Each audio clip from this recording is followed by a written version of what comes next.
and welcome to Women at Iowa. I'm your host, Kelly Johnson. Our guest today is a PhD student in history at the University of Iowa. As former president of COGS, a union for graduate students, she is an expert and advocate for the graduate experience at the University of Iowa. So please join me in welcoming our own Dana Cortana. Dana, thank you so much to come to our show. We really appreciate it. Oh, it's my pleasure. Now, you are from Indiana initially, correct? I was born in Indiana, but that was just kind of a fluke. I was actually my parents were living in Calumet City, but I grew up my entire life in the northwest suburbs of Chicago. Okay. So what brought you then to Iowa? Graduate school. I applied and I got into a couple of programs, and this was the one I thought I could afford. Yeah. So I came. And not too far from home either. No, and that was a nice plus too. Yeah. And how long have you been here at the community? I have been in Iowa City for over 10 years. I've been in the program for about 10. About 10. Yeah. And you think this is where you're going to stay? No, actually I don't. I mean, I wouldn't mind it. I've enjoyed my time in Iowa City. I think it's a great, weird little town. But I'm pretty sure that I'll be moving on very soon. Very great. Now, you have a lot of experience working with COGS. Do you want to tell our audience who may not be familiar with COGS what the program is and what you guys do? COGS is the Graduate Employee Union. It's a UE Local 896. We've been around since 1997. And basically what we do is we advocate for the graduate employees, research assistant and teaching assistants on campus. Okay. We bargain the contract every 2 years, and we set wages and grievance procedure and health benefits. And in the last several years, we've been working our way towards a full tuition scholarship. Gotcha. So that's what we do. Now, currently with what's going on with the university and the economic recession, is that going to be felt, do you think, in the community of graduate students? What will COGS have to do to... Well, we actually just finished a bargaining session, and our contract was pretty good. We didn't give up too much. We were able to get almost close to 100% tuition scholarship, which is what we've been working for this entire time. So that, and our salaries held steady. So the net take-home pay of graduate students should remain about the same. The problem for graduate employees on campus is going to be that there are just fewer jobs. Right. And that's nothing, COGS can't do anything about that. So there are going to be more graduate employees who just aren't able to find an assistantship next year. Now, since you were a former president and currently are still a member of COGS, what's one thing, though, that you left in your presidency of COGS? What's one thing that you left behind? Besides a mountain of paperwork. Do you mean how did I affect COGS? Yeah. What big changes did you make? Oh, God, I don't know. I would like, I think in some regards, I don't know. It's kind of difficult for me to say that, well, I changed this completely. I made it so much better. But I did try to make things go a little more efficiently in terms of getting the meetings down. It's very important that members come to meeting every month, and people don't like to come because our meetings used to be like 3 hours long, and who in their right mind would show up for that meeting? Mostly what I did when I was president was I tried to make COGS seem a little more welcoming, or not more welcoming, but welcoming to students and trying to make people excited about it so they would be involved in it. And I hope that I was able to do that a little bit. Yeah. Exactly. Interesting. So you've been here for 10 years. What all have you accomplished in that 10 years? You're right now working for your PhD. Yeah. I read a part of your dissertation and some of the research that you had done to put towards that. What's been kind of your streamline that's gotten you through this program? Well, I had kind of a wandering path to where I am now. I feel like I told you before, I kind of zigzagged my way towards my dissertation. I started with a particular focus in my studies, and then I moved around a little bit. I actually quit, and then I came back.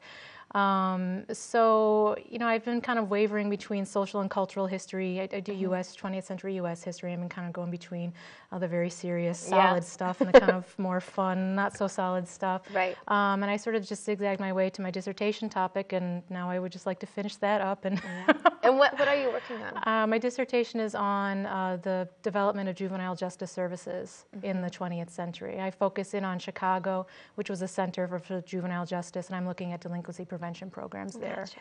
Yeah. Now, you had mentioned, and when you're talking about zigzagging, that you like to play around with some of the more not necessarily fluffy history, but the more modern history. And last night when we were talking, you had mentioned pop culture, and you teach a course that kind of is centered around pop culture, don't you?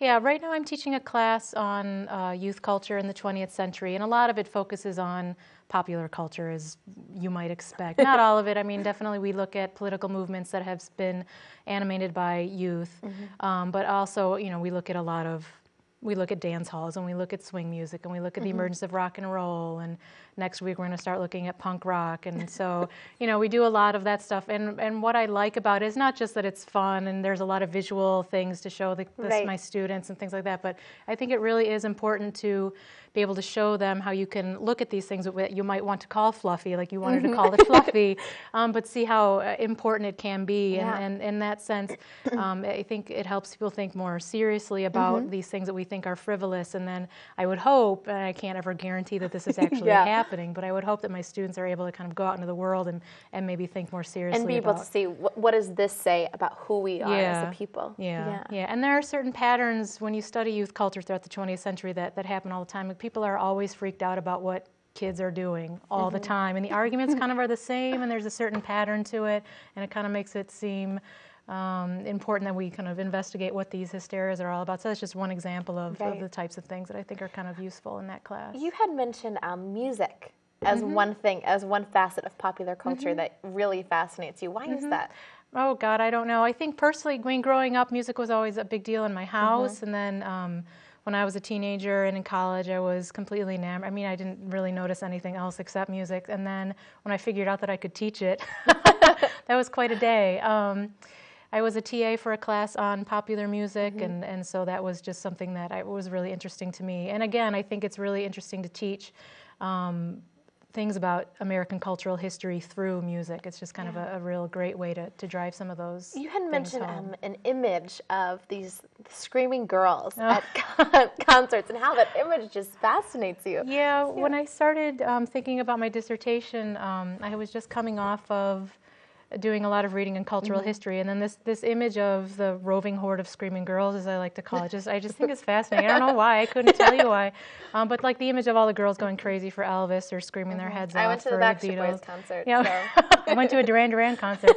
So it was kind of like that. Right. And there was just something about that hyper enthusiasm. I mean, that hysteria of girls out on the street acting crazy, and I just was very interested in that that image. I think there's a lot to be said about that. And I think that's so interesting that you can tie that then into your research and tie that in, tie that kind of what may be perceived as revelry, and tie that into what you're currently working on.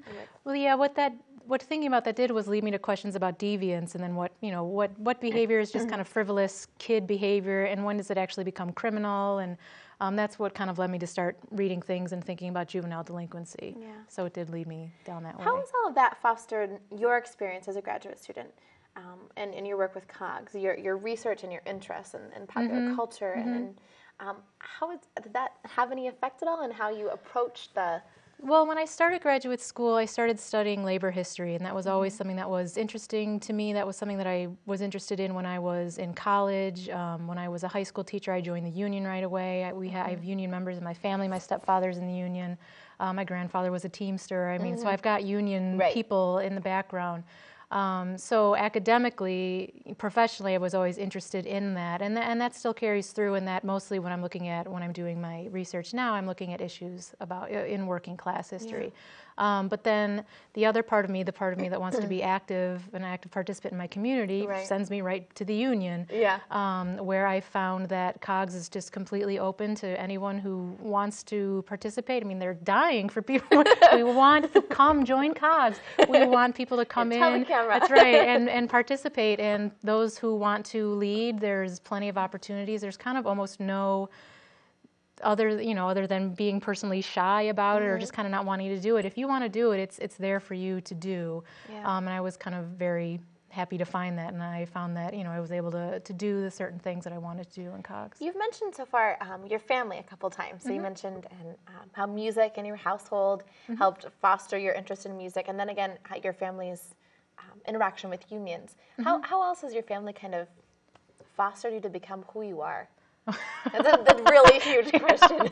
How much is this session going to cost me? Well, thinking in terms of the goals of Women in Iowa, and thinking about the questionnaire that you asked me to fill out, and you asked were the feminist moments of my life. All I can say about that is that I really, I don't remember one day waking up and saying, I got to start shaking my fist out there in the world. But my parents were always completely open to anything that I wanted to do. They really had no sense that there was something that I couldn't do because I was a girl. And I think growing up in that sort of environment, I was free to consider what all of my options were and just sort of pick and not really think about myself as a girl and should I be doing this as a girl. You know, I never really thought about any of that. So I'm sure that that plays a big role in who I am and what I've chosen to do with myself. You had mentioned too, talking about growing up in the 70s and 80s, that there was different depictions of the differences between the male and female gender than there are now. And I found that really interesting, that observation. 'Cause it's very, I didn't really realize it until we had chatted about it before. Would you mind letting our guests in on? I'm not sure exactly how half-baked this is, but I'm just in shopping for my cousins and my nieces, my little cousins and my nieces and my nephews. It seems to me that toy manufacturers and clothing manufacturers are very intent on making sure that girls understand that they're girls. I mean, they're kind of always covered in pink, and all the toys are so girly and princessy, where I don't necessarily remember that growing up. I mean, I could be completely wrong. I don't know if some academic's going to come in and show me how it's been exactly the same from the 70s and 80s, but it just seems to me that people are much more intent on drawing the differences between girls and boys. There seems to be much less common ground between girls and boys right now. Yeah. And do you think that if we have been going in this trend, do you think that's a good thing, a bad thing? It doesn't seem to me to be a great thing to have the first thing in a girl's mind be the fact that she's a girl. That doesn't seem to be helpful in any way. I mean, I can't necessarily say that it's a bad thing, but it just doesn't strike me as a positive development in our culture. Very true. Well, it's another interesting pop culture thing that you can kind of stick in your repertoire. Have you done much study of women's history in your what things have you discovered in your zigzag path into your doctoral degree in women's history? Well, what I'm looking at, if you want to talk specifically about my research right now, I'm looking at how the field professionalizes, and it used to be a very female-dominated field, and then it became less so, to the point where women weren't involved in the field at all. It used to be a field that was very much concerned with delinquent girls and became almost completely not concerned with delinquent girls. So I do look at gender issues in my research, and in my teaching, most of what we're doing deals with girls and young women, particularly in this class on youth culture, in part because it's girls and young women who are really kind of driving a lot of youth culture during the 20th century. Interesting. Now, where do you think you will go?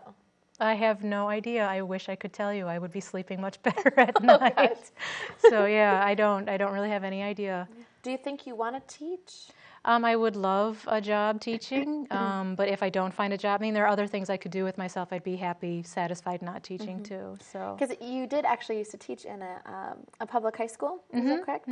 Yeah. Yeah. How did you were there for a little bit? What made you decide to go into academia instead of stay and teach? Well, they reduced their force. It's called RIF, reduction in force. So I wasn't asked back a second year. So then I kind of found myself with, I was just working regular jobs, and I had wanted to go back to school to get a master's in order to teach, but I had a sense that I wanted to do it full time. So in this year when I wasn't teaching, I was applying to schools, intending to get my master's and then come back to high school teaching. I didn't come with the intent of getting a PhD. I honestly kind of didn't have a sense of what it meant to get a PhD, to be completely honest with you. And when I got here, I was completely mystified, which is probably part of the zigzagging. I kind of had really I don't know if I should be admitting this on camera, but I really had no idea what I was doing. But then I did reapply to the PhD program, and I decided to stay on. Right. So do you think that would be a possibility, going back to teach at a high school level, or are you? I don't think so. That doesn't seem as appealing anymore. Well, yeah. Maybe not quite as appealing, and then it's just kind of not viable, I don't think, a viable option. Right. So do you, if you don't have a job secured soon, do you think you'd continue studying to a postdoctoral degree, or? No, I don't know. I'm looking for a job right now. Yeah. Yeah. Definitely. So what advice do you have for students who are looking to go to graduate school, looking to become PhDs? What can you tell them about what it's all about? So if there are other people who kind of don't know what the world of graduate school is like, what can you tell them?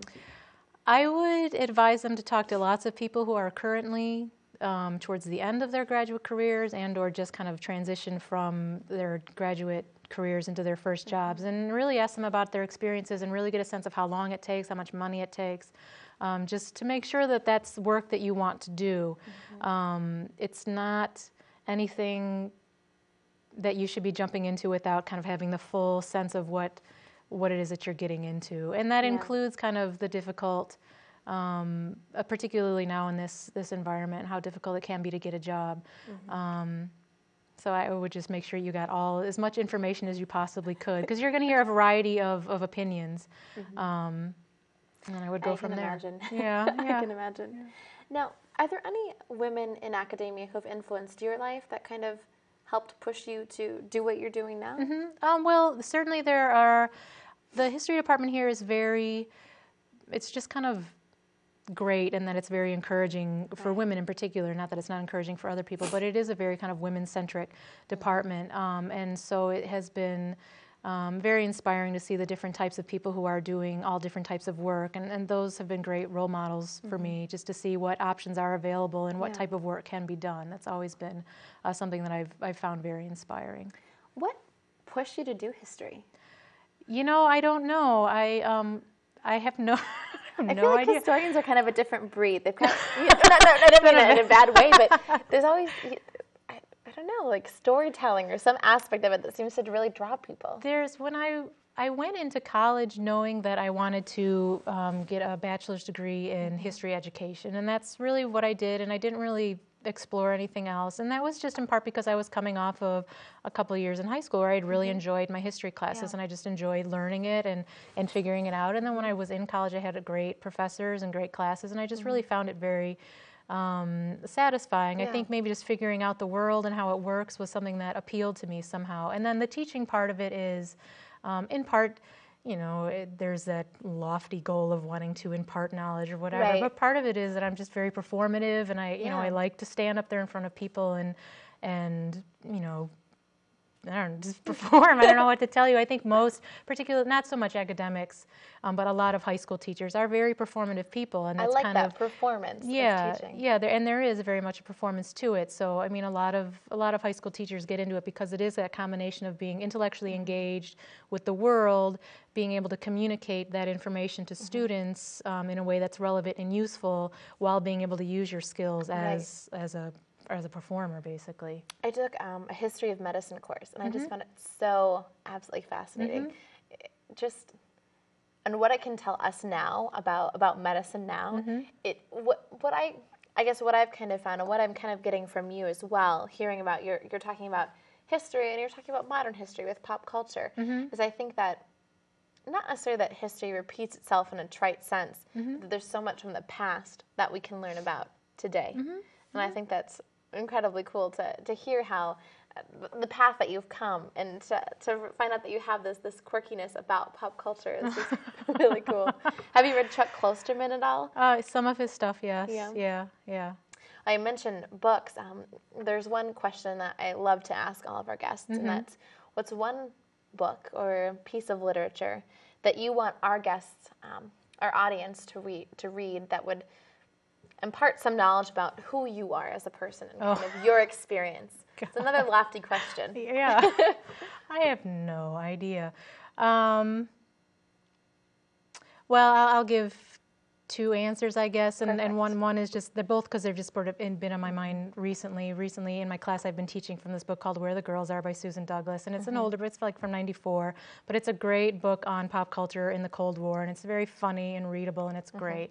And then recently I've been reading the nonfiction of David Foster Wallace, which I love. I just think he's a fantastic writer. I think it's a shame that he is no longer with us, and I just think everything that he writes about is so meaty and so smart and so well told that I just think it's a model for... What does he write? He's written fiction and nonfiction. I've never read any of his fiction, but his nonfiction, they're basically short essays, and they're in a couple collections that are readily available, and I highly recommend them. Great. Yeah. Wonderful. Are they about history, or are they? They're about society and culture today. I don't know if sometimes he writes about literature, and that's always really interesting. So just have to check it out and find out. I will do that. So when you leave next year, or hopefully Or when you whenever, right. when you find a place that you're going to go, what do you think is something that you want current women in Iowa to address on the campus? Something that you see that needs to be changed? Well, in terms of graduate employees, I would hope that they would still keep active in COGS and make it visible and make it valuable, and really understand that it's an important thing and not kind of let it. It runs the risk of becoming institutionalized. It's just like a thing that's there, Right. nobody really knows about or cares about, and there's always like a group of 15 people who are willing to do the work, and we'll get by that way. But I would hope that people would, generate enough excitement about it where they'd want to be involved. And in that sense, it would always be really a powerful, it'd be a force to be reckoned with. So I would always want that to happen. And then just in terms of women on campus, I would hope that they would just be doing what it is that they wanted to do, and taking, doing work outside of their classes in the community that they wanted to do, and not being afraid to take leadership positions and just kind of get out there and do it. Yeah. Now, you mentioned COGS as a force to be reckoned with. Do other universities have a similar organization? There are several graduate employee unions across the country.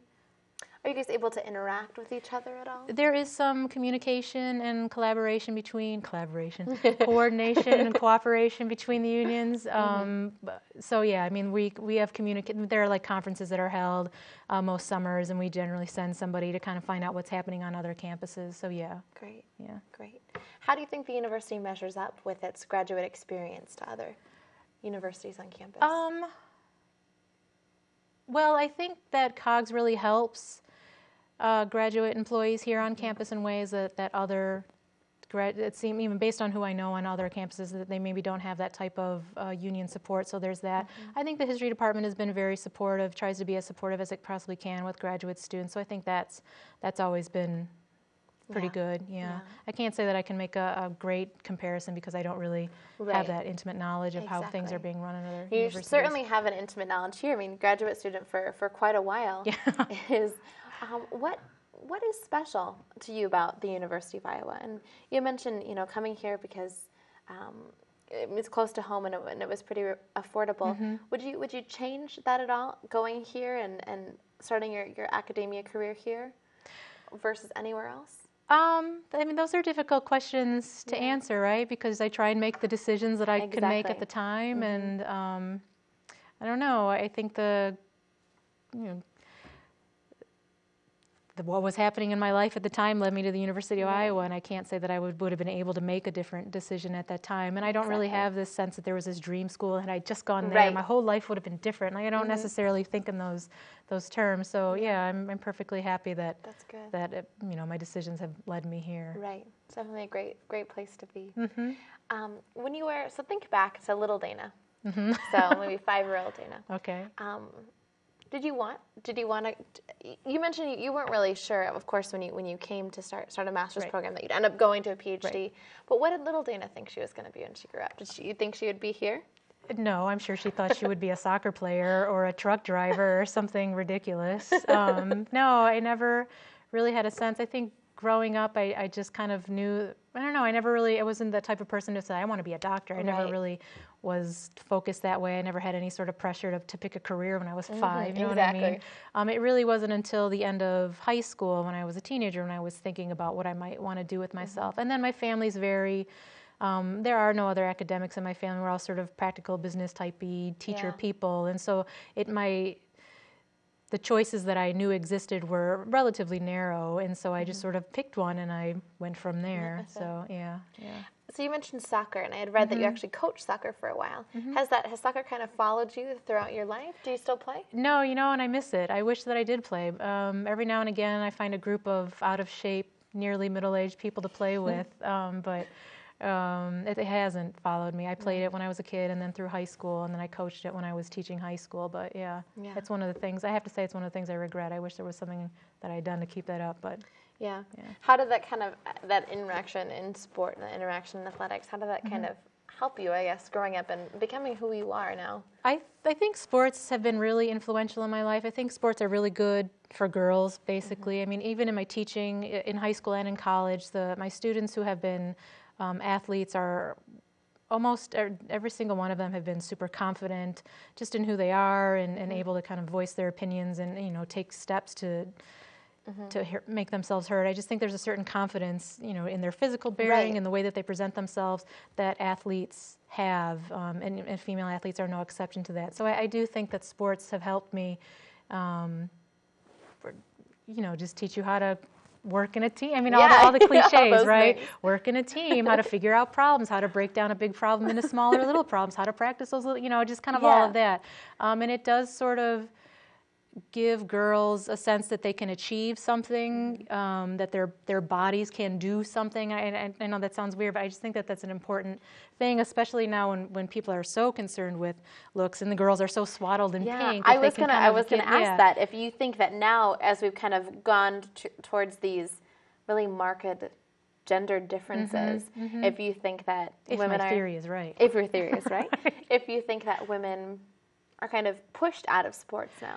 No, I don't see that, but I guess I don't know. It doesn't seem to me that fewer girls. It seems to me that more girls play sports now than when I was. Not that, I mean, than when I was a kid, but there are a lot of girls played sports when I was a kid. My mom had played all growing up, and she played a couple sports in college, and she was a phys ed major, and she taught gym for a couple years out of college and stuff. So I mean, that was part of the family. Yeah. You know, that's what we did, was we played sports, so, and I was no exception to that. So, but yeah, I think sports are really influential, and I think it's great to encourage girls to play for at least a couple years. Definitely. Yeah. So now kind of, as we're nearing the end of the interview and reflecting on your experience here, so if you had to say, you don't quite know where you're going to go yet. Where do you see yourself going personally? Do you want to stay in academia, have family? What kind of stuff do you personally want to achieve in the next 10 years or so? I'd be happy to stay in academia, but I could be happy doing other work too. I think as long as I was doing work that was somehow personally satisfying, I would be very pleased. Yeah. I would like to start a family. I would like children, and so I kind of hope that I'm able to find that. Some more soccer players. Yeah, get like a little whole team going. Something. Yeah, maybe one. That'd be fine. At least we can play together. Yeah, exactly. Yeah. So yeah, those are all. I kind of have the same normal goals that most people have. Right. Yeah. Right. Yeah. Do you think the research that you've been doing, or maybe your experience with COGS, any of that will kind of permeate your future in terms of work with unions or work on welfare and juvenile delinquency? Will you follow those at all, those trails? I mean, certainly those where my interests lie, not just intellectually, but, you know, in terms of the work that I like to do. So I'll be looking in those fields when I'm looking for work. Right. But yeah, I can't. You can't say for sure. I can't guarantee anything. Well, I wish you the best of luck with figuring all that out. I'm, as someone who's also graduating this semester, graduating from undergrad though, so a little bit different. It is hard to realize that you're going to be facing a world outside of the cushion of the university. I kind of think those years right out of college are some of the most difficult years because you have every option available to you. It becomes clear to you that every decision you make is going to close off other doors and kind of narrow your possibilities, right? So good luck to you. Thank you. Thank you. Is there anything that we haven't touched on that you'd like to talk to our audience about? Anything that tells the story of Dana that I haven't tapped at? I don't think so. I think you've done a pretty good job. Cool. Very good. Well, we're so happy to have you here, and we wish you the best of luck leaving the university. Please come back and visit, I guess. Thank you very much for having me. And thank you all for tuning in. We greatly appreciate it, and keep watching Women at Iowa.